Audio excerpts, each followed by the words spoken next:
people buy from people thing, it hasn't changed. It's not going to change. However, the way that we communicate, the way that we build trust, the way that we nurture relationships, that's always gonna evolve here. And social right now is doing what we've always done with an open mind to new ways to communicating. The whole idea is nothing has changed. It's just where we're doing it. Welcome to the Making Sales Social podcast, featuring the top voices in sales and marketing. Join hosts Brynne Tillman and Bill McCormick as they discuss the best tips and strategies they are teaching their clients so you can leverage them for your own virtual and social selling. You can also listen to us on Apple Podcasts, Spotify, Stitcher, and Google Play. Here are your hosts, Brynne Tillman and Bill McCormick. Hey, welcome to Making Sales Social. I'm Bill McCormick. I'm Brynne Tillman. So Brynne, who's joining us today? We have the most amazing guest that I have just professionally fallen in love with over the last year and a half. So we have Darrell Amy with us, and we'll let him introduce himself in a minute. But I found Darrell through his podcast, Selling from the Heart. I had, over the years, a pretty good online relationship with his podcast co-host, Larry Levine.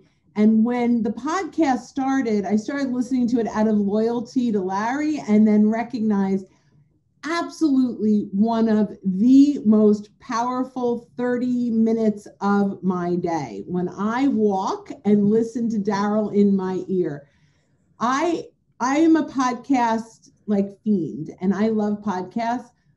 And there are some that just, resonate more than others. If anyone says to me, what podcast, if you could only recommend one in the whole world, what would it be? It would be Selling from the Heart. So welcome, Darrell Amy. Thanks for being here. Wow. Oh my gosh. It is great to be here. Brynne, Bill, this is something I've been looking forward to all week. This is going to be a lot of fun.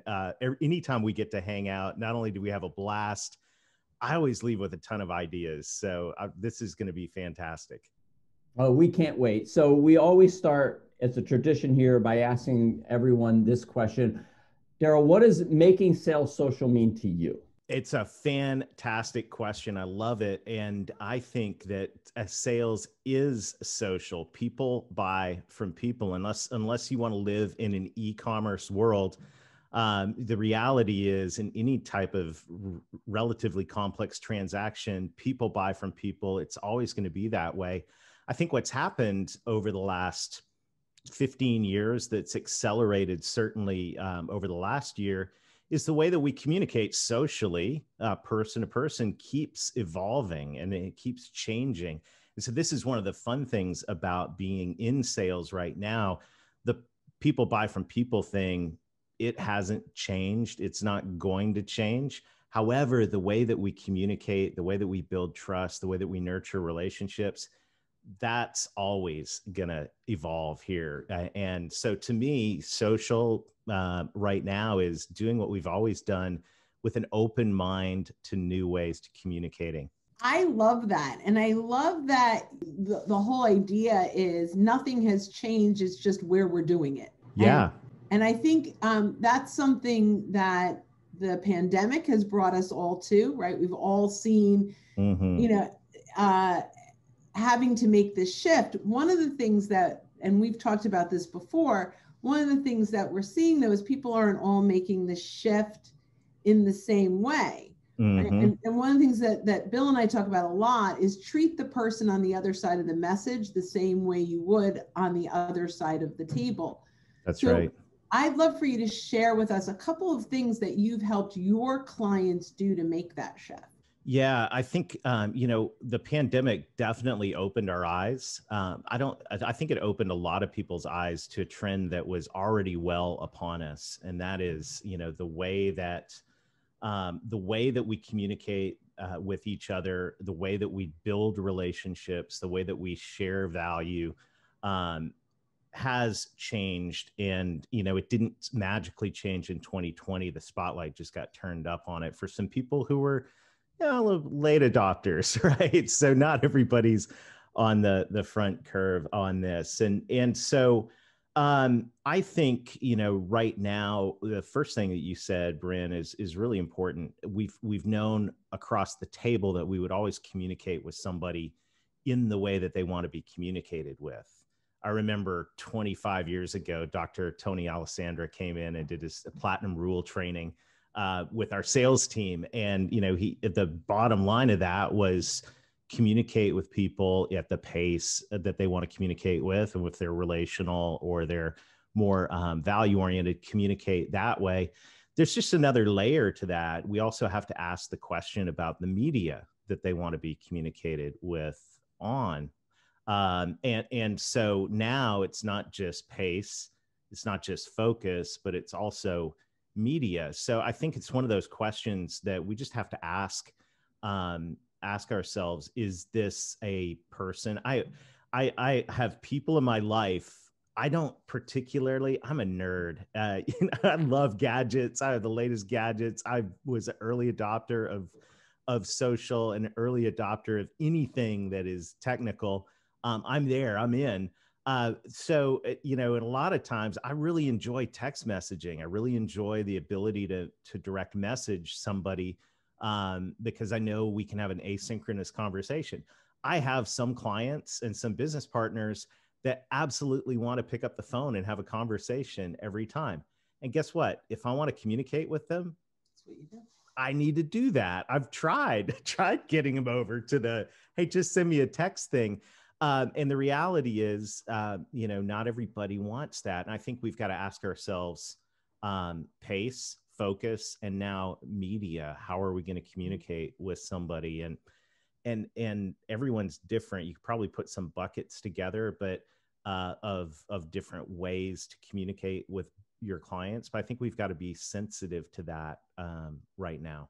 Yeah, I love the platinum rule. I'm a big proponent of it. And you treat others not the way that you want to be treated. You treat them the way that they want to be, That's right. be treated. I talk about peach ice cream. My wife hates peaches, so I like peach ice cream. If I treat her the way that I want to be treated, she gets peach ice cream, and I get in a lot of trouble. So so great. I love that. So tell us in marketing. Mm-hmm. What's one of the things you're teaching your clients that can help them right at the top of their pipeline? So the biggest, there's two things I think are the most important, most precious commodities we can have as sales professionals right now. One is trust, and the other is attention. And they're actually very related. Without attention, nothing happens. Without trust, nothing moves forward. So when it comes to attention and my story, I started straight out of college. I was 21, 22 years old, selling copy machines in one of the most competitive industries out there. I had no idea what I was getting into, but I jumped in the dog eat dog world of up and down the street, business to business, office technology sales. And I realized that, so I did that. I was sales management. I've had the bug. I've been involved in sales development now since 2004. And then when I started my sales training company in 2004, my very first client came to me and said, "Hey, Darrell, everything you taught our sales team is great. Our website doesn't say anything about it. Do you build websites?" So being the aspiring young, brand new entrepreneur that I was, the answer, as you might guess, was yes, sir, we build websites. And so I dusted my marketing degree. So I actually did have training, undergraduate and graduate degree in marketing off. And so I've been on this journey for the last 17 years of having one foot in the sales development world and the other foot in the digital marketing world and all of that. And so what I've noticed is when it comes to getting attention, we have very, very finely tuned filters on right now to survive. This is a matter of survival in our society. There are literally like 3,000 to 6,000 messages a day coming at us. If you think about that, I mean, I feel like at least 2,000 of those are emails to me.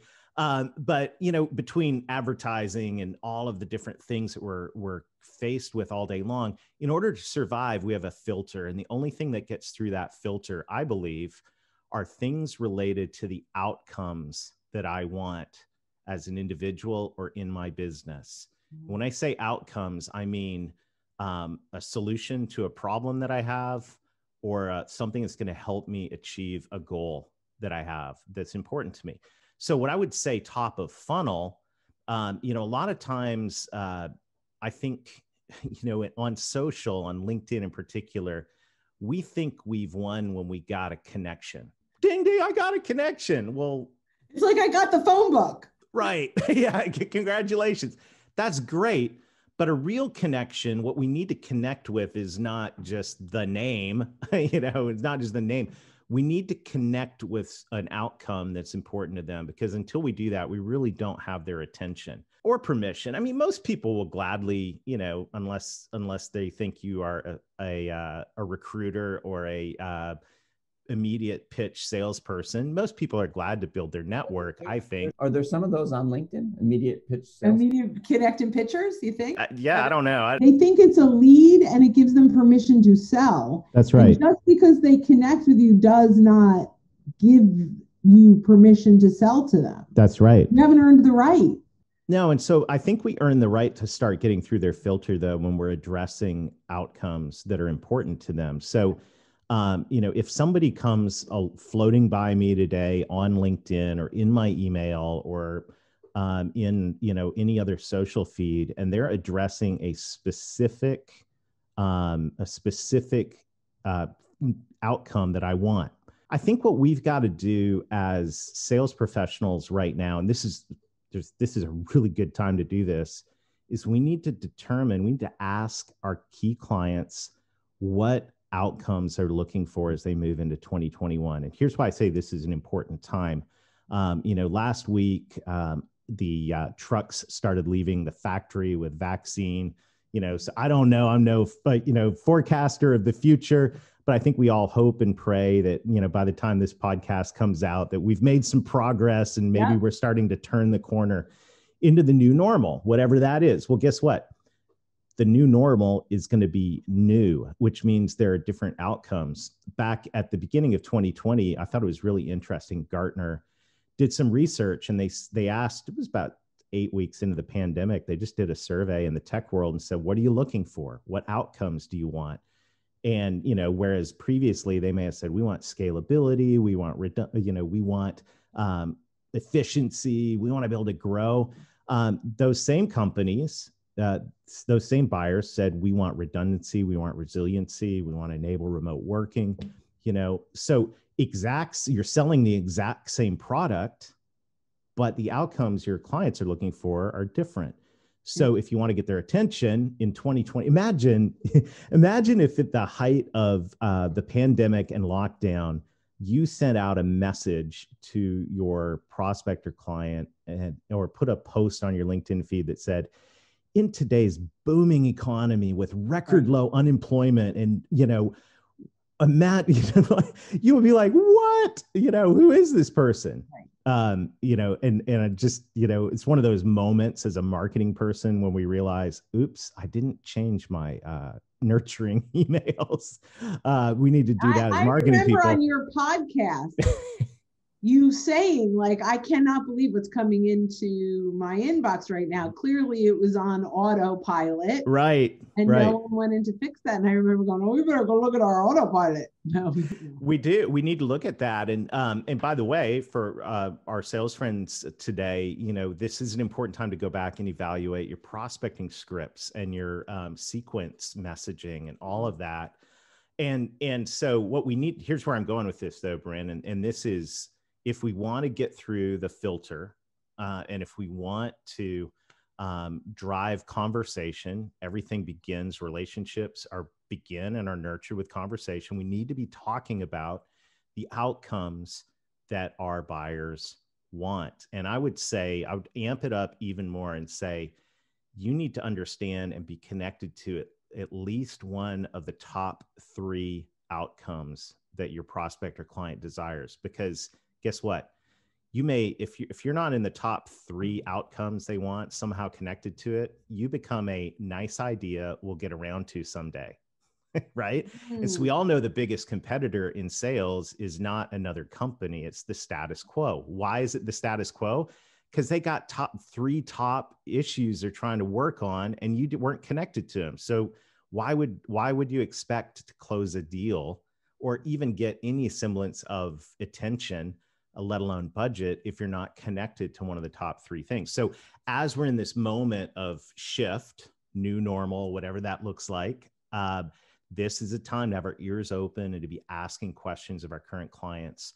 What are you most concerned about? What are you most excited about? What are your business goals?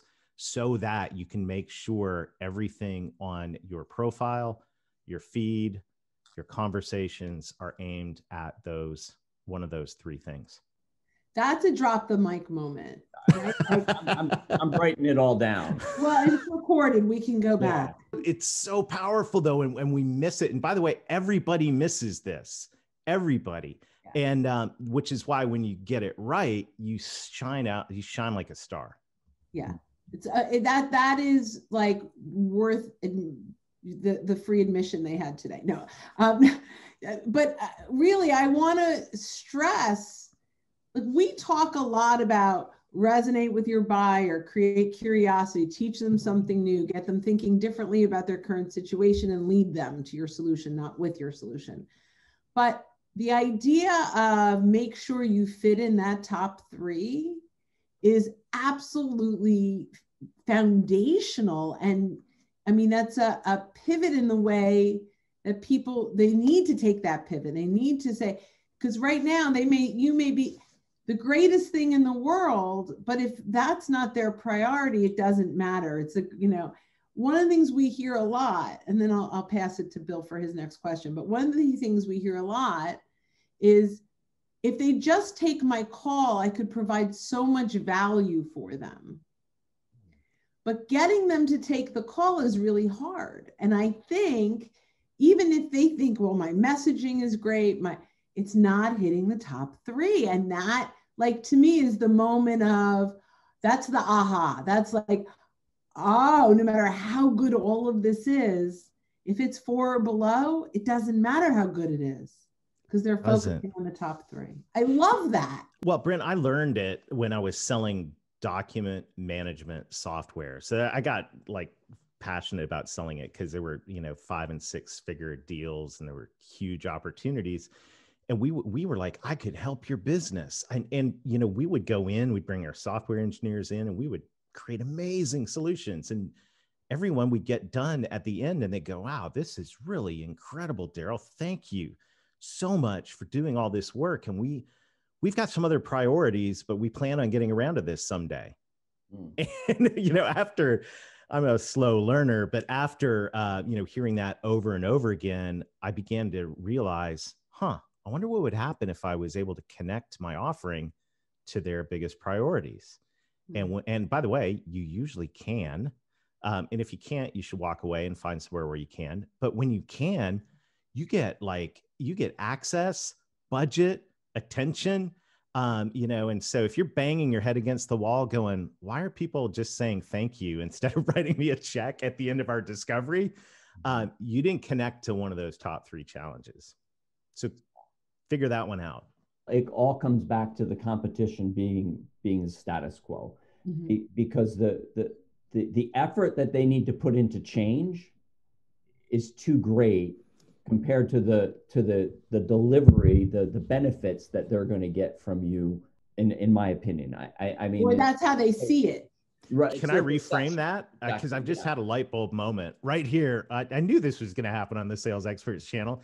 The competition is not the status quo. The competition is one of the 3 big problems. See, that's where the budget's going. The budget's, everyone's spending money. They're just spending money on something that's in the top 3. So you may think the competition is the status quo because they didn't do anything in your category. They actually are doing something. It's just they're doing something about their 3 biggest challenges or 3 biggest goals. You're fighting for that wallet. Yeah. You're fighting for the wallet of the top 3. Yeah, but I think a lot of times as sales rep, we go, well, they're making a decision, or we lost to the, they're not going to buy. No, they're buying something. They're just buying something that's addressing one of their top 3 challenges, and you're not on that list. So figure out how to make that connection. And now's a good time to do it, because that list is shifting as we shift, hopefully, out of this, pandemic into the new normal, and whatever that's looking like as we move forward. Wow. I've got lots of notes. I know. I can't. Me too. This is good. I'm having so much fun. So Darrell, tell us on a daily basis, as you're coaching clients in marketing, what's something that you recommend that they do on a daily basis that if they do it consistently, they'll create opportunities for themselves?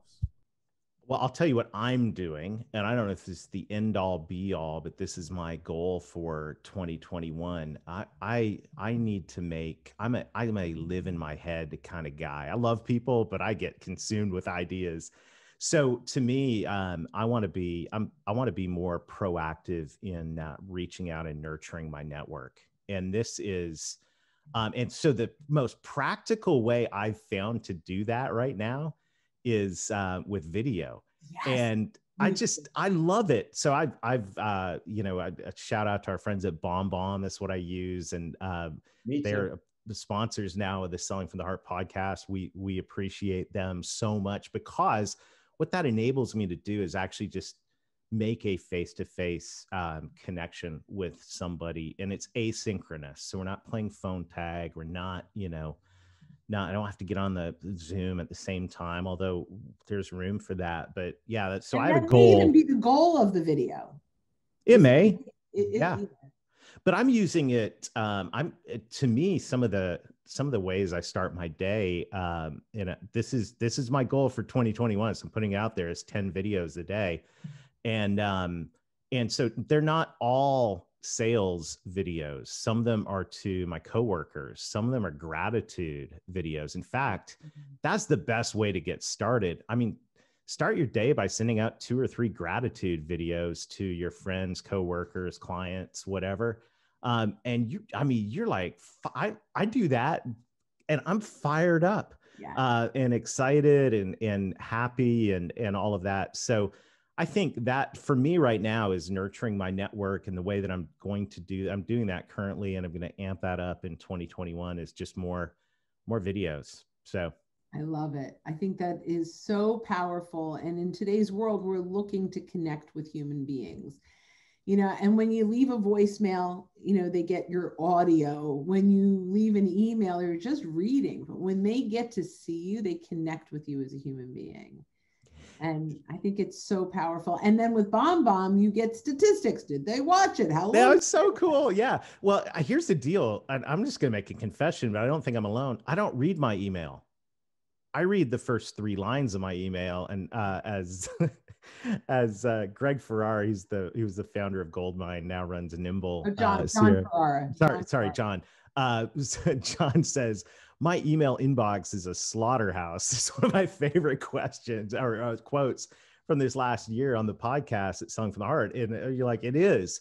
So I didn't even read all of my email. I skim it. Sorry, coworkers. So, no, it's true. And I don't listen to my voicemails either. I read my voicemails because my phone transcribes them for me, and I skim through those. So, but when someone sends me a video, I feel like a moral obligation to watch the video because, right. And I think that's powerful. I think that's good. Yeah. I started using BombBomb after I heard Ethan on the Selling from the Heart podcast. Yeah. And I've had tremendous results from it. Every day that I send a video out, I get at least one message back saying, wow, that video was awesome. I can't, I've never seen anything like that. And that's the reaction that you want. You want to stand out.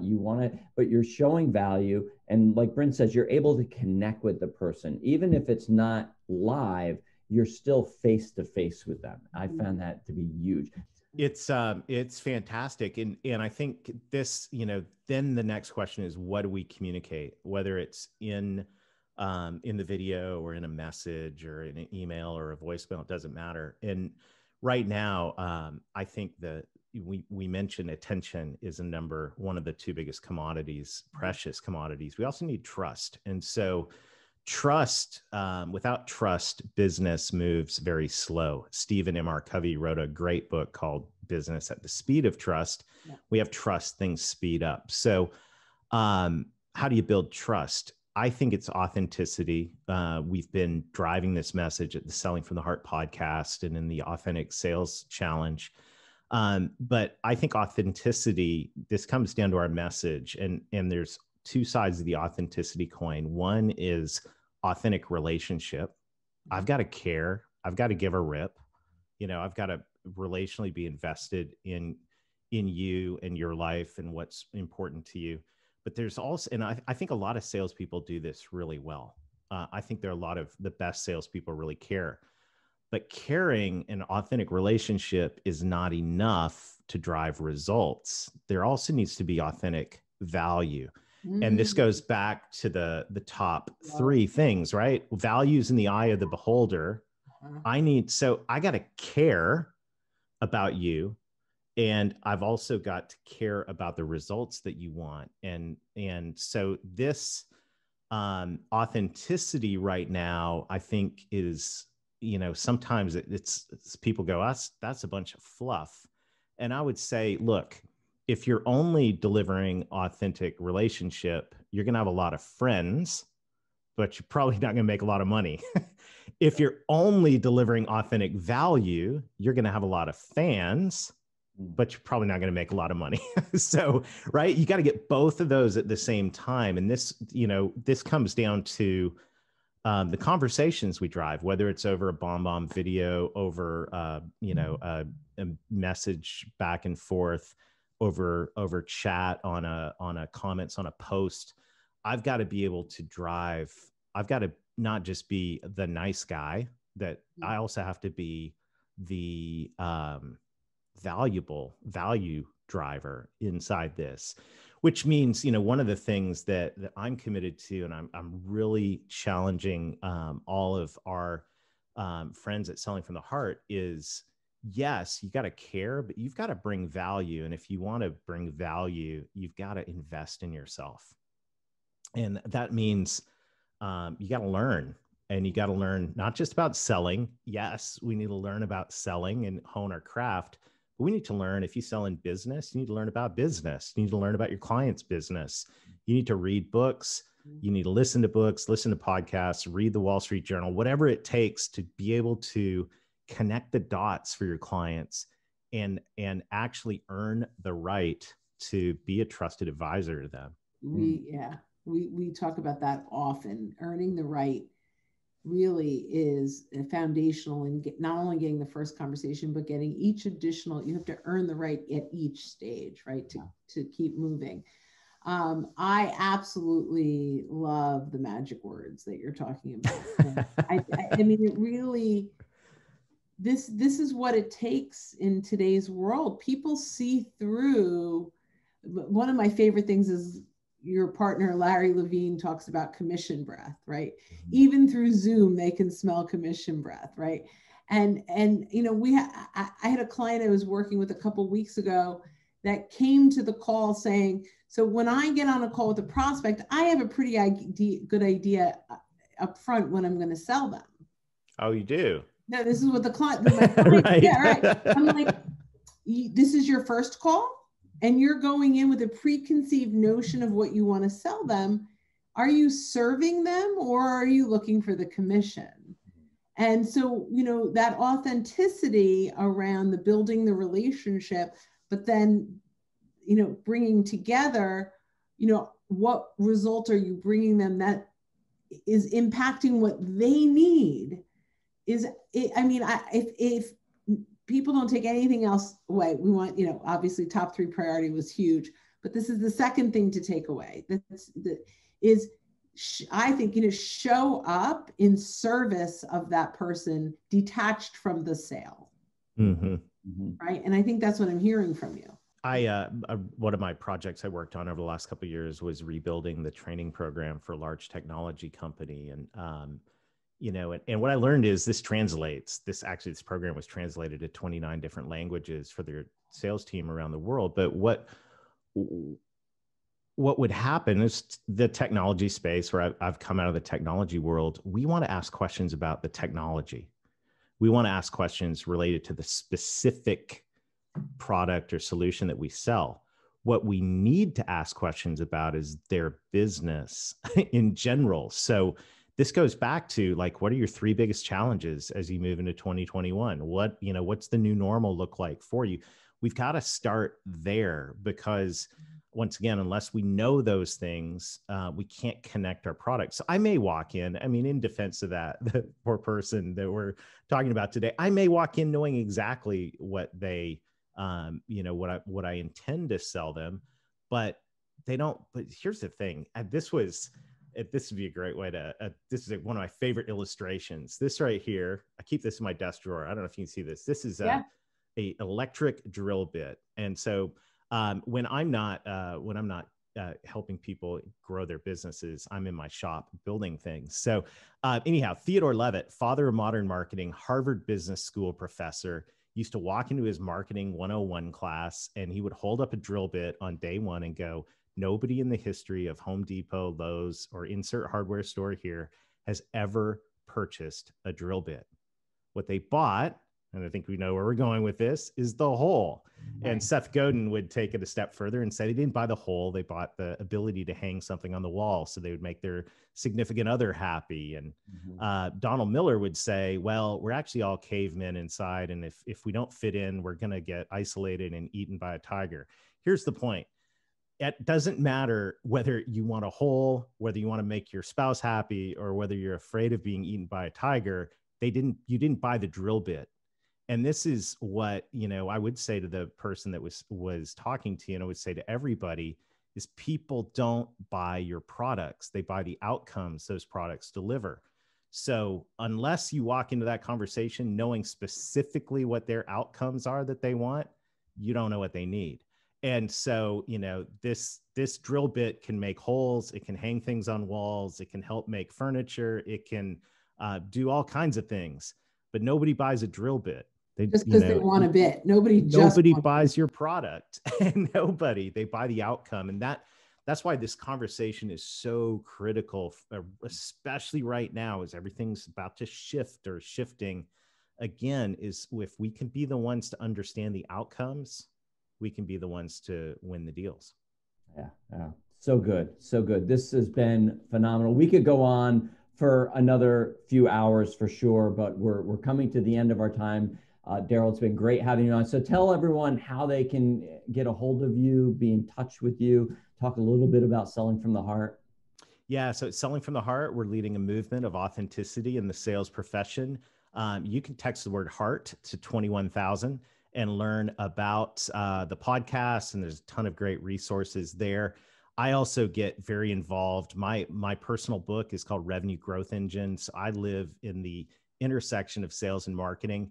So I'm involved in sales and marketing alignment. And if that's something that has eluded you as an organization, I'd love to talk with you. And you can text the word revenue to 21,000, revenue to 21,000, and get resources to help with your sales and marketing alignment.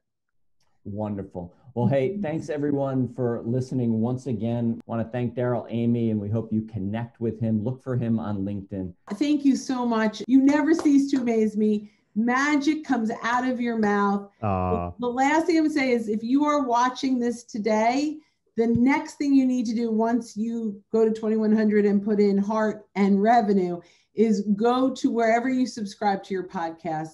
Make sure you get Selling from the Heart subscribed.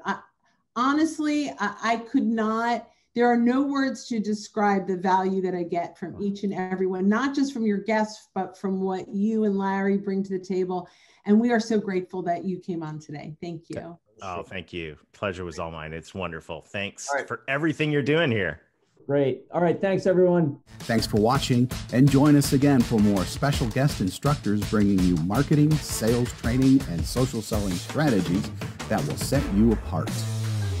Hit the subscribe button below to get the latest episodes from the Making Sales Social podcast. Give this video a thumbs up and comment down below on what you want to hear from us next. You can also listen to us on Apple Podcasts, Spotify, Stitcher, and Google Play. Visit our website, socialsaleslink.com, for more information.